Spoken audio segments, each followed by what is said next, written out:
Capítulo 6. Despedaçando a grade. Johannes Kepler escreveu, abre aspas, o objetivo principal de toda investigação do mundo externo deveria ser descobrir nele a ordem racional e a harmonia determinados por Deus. Fecha aspas. O que atingiu Dave Mulholland duramente nos dias seguintes às férias com Kate foi a descoberta de que sua filha absorvera uma maneira de pensar totalmente contrária ao que ele e Claudia lhe haviam ensinado. E ele descobrira isso na Disney World, onde cada ano mais de 40 milhões de pessoas comparecem, esperando na fila para serem extasiados, deslumbrados e educados. Muitas famílias em todo o mundo economizam o ano inteiro para poder levar seus filhos ao Reino Mágico, esse grande ícone americano. E para quê? Dave se perguntou severamente. Para experimentar esse culto ao secularismo, esse altar ao poder da habilidade e tecnologia humanas. Mas pelo menos agora ele entendia o que acontecera com sua filha. Ela absorvera a ideia de que a ciência é a fonte da verdade, enquanto religião é meramente uma questão de opinião, algo que toleramos por aqueles que são fracos o suficiente para precisarem desse tipo de conforto. E pela primeira vez percebeu que fora confiante demais. Ele havia permitido que sua filha fosse exposta a essas ideias na escola, na televisão e em seus livros sem sequer se incomodar em ensiná-la como responder. Talvez isso não fosse surpreendente. A própria geração de Dave não teve que enfrentar tais desafios à fé cristã. Para eles, religião era respeitada como parte da ordem normal. Dave nunca experimentou a angústia da dúvida.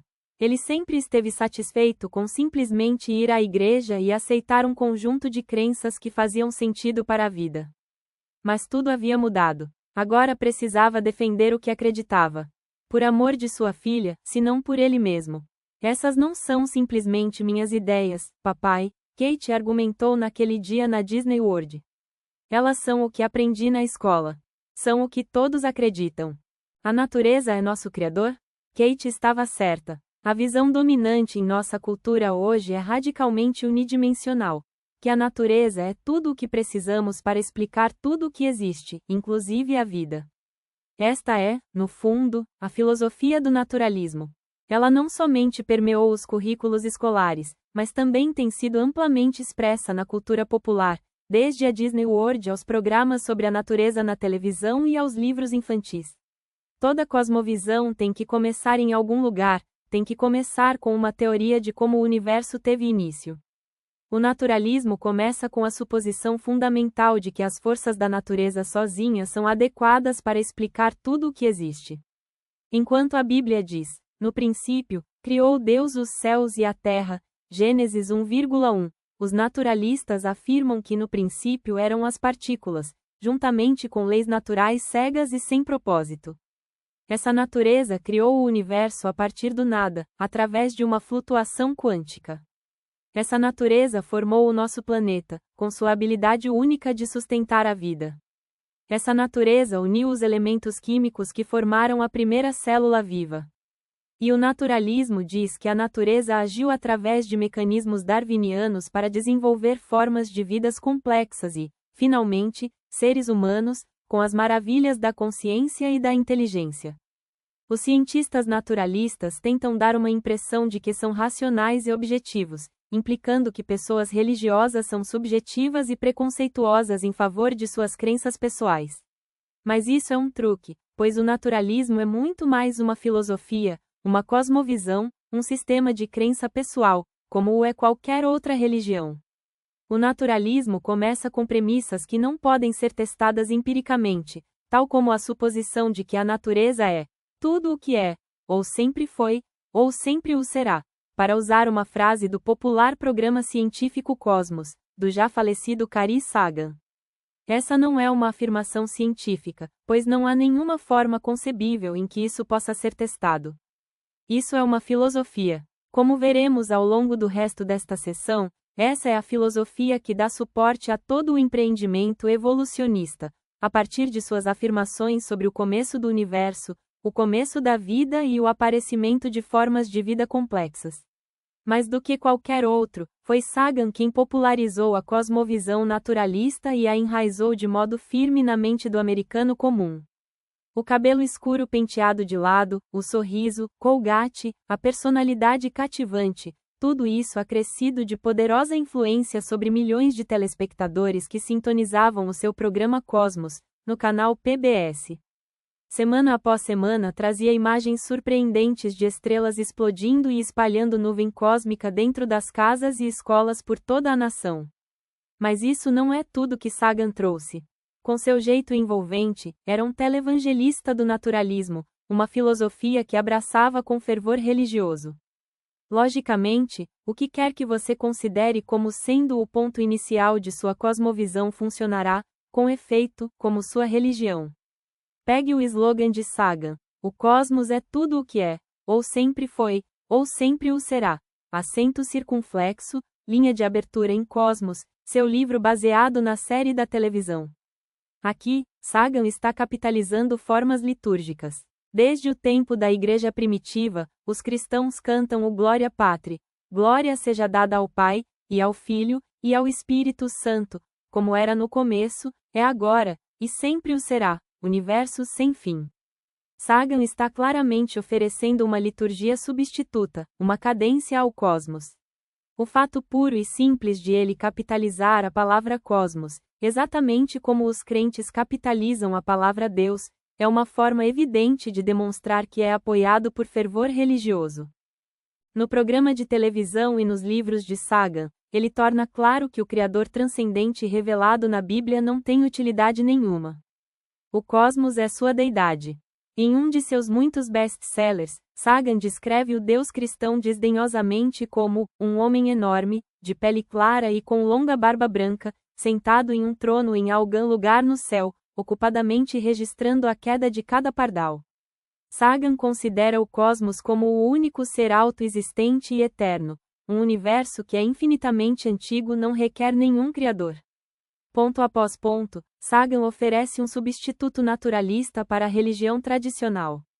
Enquanto o cristianismo ensina que somos filhos de Deus, Sagan diz que somos, no sentido mais profundo, filhos do cosmos, porque é o cosmos que nos deu a luz e que diariamente nos sustenta. Em uma passagem quase certamente autobiográfica, Sagan sugere que o impulso do astrônomo de explorar o cosmos é motivado por um reconhecimento místico de que os elementos químicos em nosso corpo foram originalmente formados no espaço, que o espaço sideral é nossa origem e nosso verdadeiro lar. Alguma parte de nosso ser sabe que é de lá que viemos. Ansiamos por retornar. O reverente temor do astrônomo não é nada menos que adoração religiosa. Nossos ancestrais adoravam o Sol, e eles estavam longe de ser tolos. Pois se temos que adorar alguma coisa, não faria sentido reverenciar o Sol e as estrelas? Como qualquer religião, a adoração do cosmos de Sagan prescreve certas tarefas morais aos seus seguidores. O cosmos criou a vida humana à sua própria imagem, nossa matéria, nossa forma e muito do nosso caráter é determinado pela profunda conexão entre a vida acento circunflexo e o cosmos, e em troca, temos um dever moral para com o cosmos. O que é esse dever? E uma obrigação de sobreviver, uma obrigação que devemos ao cosmos, antigo e vasto, de onde brotamos. A adoração do cosmos de Sagan nos diz até como ser salvos. Ameaças à sobrevivência humana, poluição, guerra, falta de alimento, não tem nada a ver com falhas morais. Ao invés disso, resultam da incompetência tecnológica. Sagan escreve, o que não é de se surpreender, que ele acredita que a humanidade ainda está em sua infância evolutiva. Assim, as soluções podem vir de civilizações mais avançadas lá fora, descendo à Terra para nos salvar. Por essa razão Sagan era um ávido defensor dos esforços para sondar os mais distantes pontos do espaço em busca de mensagens de rádio. O recebimento de uma única mensagem do espaço mostraria ser possível sobreviver a tal adolescência tecnológica, escreve ofegante, pois isso provaria que uma raça extraterrestre avançada sobrevivera ao mesmo estágio e chegara à maturidade. Se isso não é uma visão de salvação, então o que é? O cosmos vai falar para nós. Ele está lá, e não está em silêncio. Em cada ser humano há uma procura profunda e contínua por sentido e transcendência, parte da imagem de Deus em nossa mais profunda natureza. Até se abandonarmos a Deus, a marca religiosa permanece. Todo mundo adora algum tipo de Deus. Todos acreditam em algum tipo de deidade, mesmo que essa deidade seja uma substância impessoal, tal como matéria, energia ou natureza. Essa é a razão pela qual a Bíblia prega contra a idolatria, não contra o ateísmo. O naturalismo se pode mostrar como ciência, ordenando fatos e figuras, mas essa religião está sendo ensinada em todo lugar no cenário público hoje, até nos livros que seu filho lê na escola e pega emprestado na biblioteca pública. Não muito tempo atrás, Nancy pegou um livro dos ursos Berenstain para seu filho mais novo. No livro, a família urso convida o jovem leitor a se juntar a eles em um passeio pela natureza. Começamos em uma manhã ensolarada, e depois de passar por algumas teias de aranha, lemos em letras maiúsculas espalhadas sob o nascer do sol, reluzentes como raios de luz, aquelas palavras familiares. A natureza é tudo o que é, ou foi ou sempre o será. Isso soa familiar? Claro! E a famosa frase de abertura de Sagan, agora emoldurada em lindas imagens de ursinhos, insetos e pássaros, a filosofia do naturalismo espalhou-se para as crianças. Para envolver o leitor, os autores desenharam um urso apontando diretamente para quem está lendo, seu impressionável jovem filho, dizendo: a natureza é você. A natureza sou eu. Seres humanos, também, não são nada mais do que parte da natureza. Haveria algum exemplo mais pungente sobre por que os cristãos precisam aprender como argumentar persuasivamente contra o naturalismo? Ele está impresso nas mentes de nossos filhos muito antes que possam pensar racional e criticamente. Ele é apresentado em todo lugar como a única cosmovisão sustentada pela ciência. Essa cosmovisão, no entanto, é diametralmente oposta ao cristianismo. Os cristãos devem estar prontos para separar ciência genuína de filosofia. A evolução, como normalmente é apresentada em livros, textos e museus, confunde os dois, apresentando como ciência o que na verdade é filosofia naturalista. De fato, muitos cientistas seculares insistem que somente as explicações naturalistas se qualificam como ciência. Mas por que deveríamos deixar os secularistas fazerem essas definições? Sejamos claros na distinção entre ciência empírica e filosofia, e então responderemos ciência com ciência e filosofia com filosofia. Isso se torna cada vez mais imperativo quando nos damos conta do que estamos fazendo face ao problema. No momento em que um cristão questiona a evolução, ele é rotulado de interiorano alienado da vida moderna e acostumado às mentiras cabeludas da Bíblia, como um ignorante reacionário que está tentando impedir o progresso da ciência. Como Kate, a maioria dos estudantes de hoje viu o filme Herdando o Vento, ou sua versão na televisão, e suas imaginações estão povoadas com cristãos barulhentos e ignorantes enfrentando os inteligentes, educados e urbanos defensores de Darwin. Quando questionamos o darwinismo em público, somos vistos através da grade retratada nessas peças de mídia. Nossa primeira tarefa, portanto, antes que possamos pelo menos esperar ser ouvidos, é despedaçar essa grade e quebrar esse estereótipo. Devemos convencer as pessoas de que o debate não é sobre a Bíblia versus a ciência. O debate é sobre perseguir um exame desapaixonado e sem preconceito dos fatos científicos e seguir esses fatos aonde quer que conduzam. Devemos desafiar a suposição de que ciência por definição signifique filosofia naturalista.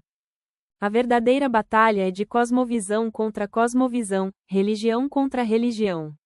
De um lado está a cosmovisão naturalista, afirmando que o universo é produto de forças cegas e sem propósito. De outro está a cosmovisão cristã, dizendo que fomos criados por um Deus transcendente que nos ama e tem um propósito para nós. A própria natureza é coberta com suas impressões digitais, marcas do propósito em toda a área da investigação científica. Nossa causa é absolutamente defensável, se somente aprendermos como fazer isso. A cosmovisão cristã começa com a criação, com um ato deliberado de um ser pessoal que existe desde a eternidade. Essa dimensão pessoal é crucial para entender a criação. Antes de trazer o mundo à existência, o Criador fez uma escolha, uma decisão. Ele fez um plano, um projeto inteligente. De acordo com os escritos do apóstolo Paulo, esse projeto, que dá ao mundo sua forma e estrutura, é evidente a todos. Porquanto o que de Deus se pode conhecer nele se manifesta, porque Deus lhe o manifestou. Romanos 1,19. Como? Na forma e complexidade do mundo que criou, porque as suas coisas invisíveis, desde a criação do mundo, tanto o seu eterno poder como a sua divindade, se entendem e claramente se veem pelas coisas que estão criadas. Romanos 1,20. Até os incrédulos sabem lá no fundo que Deus deve existir. Isso é assim dessa forma, para que eles fiquem inexcusáveis. Romanos 1,20.